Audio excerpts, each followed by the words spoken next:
Chapter 2. The Shadow. The children are sleeping and dreaming.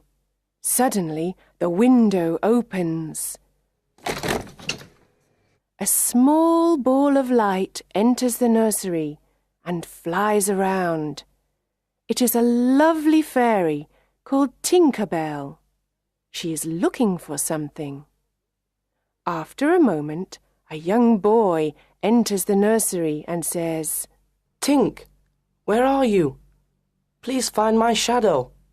Tinker Bell finds his shadow in the drawer and gives it to him.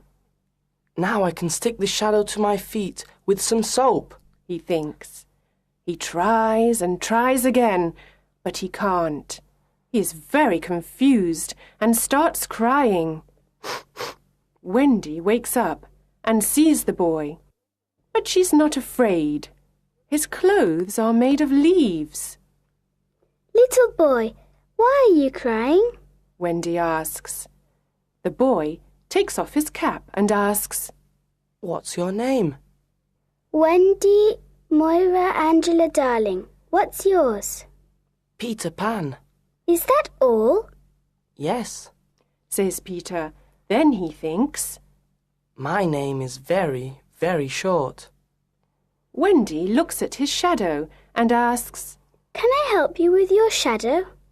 "Yes, please," says Peter. Wendy gets her sewing basket and sews on Peter's shadow. After a few minutes, she says, "Finished. Now you have your shadow again." Peter looks at the floor and sees his shadow. He's very happy and dances around the room.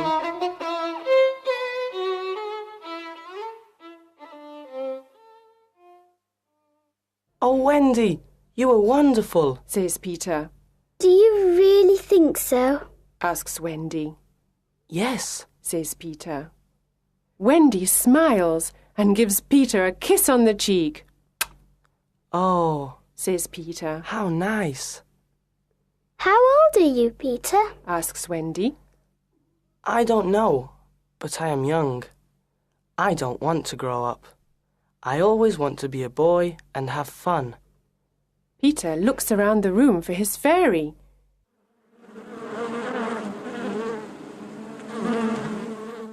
He hears a noise and looks in a drawer.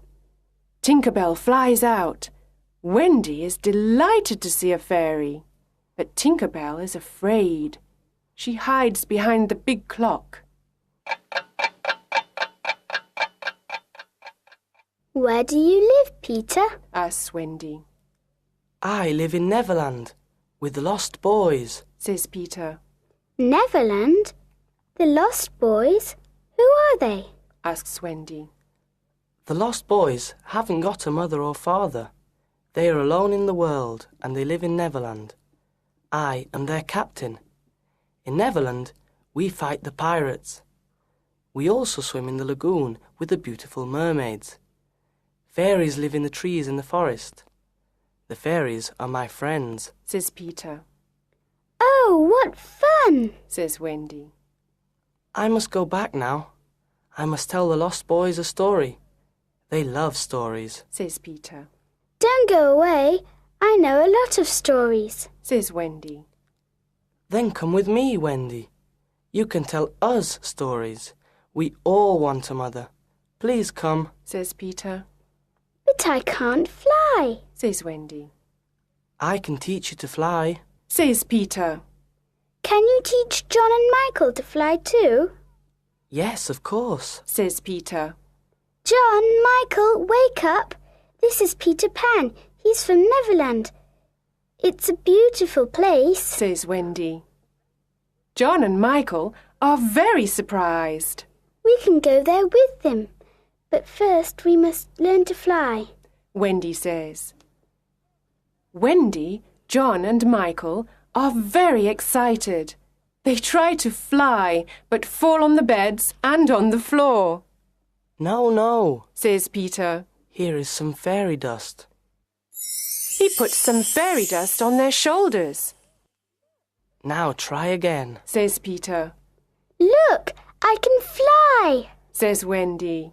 I can too, Says John. me too. Says little Michael. Tink, show us the way to Neverland, Says Peter.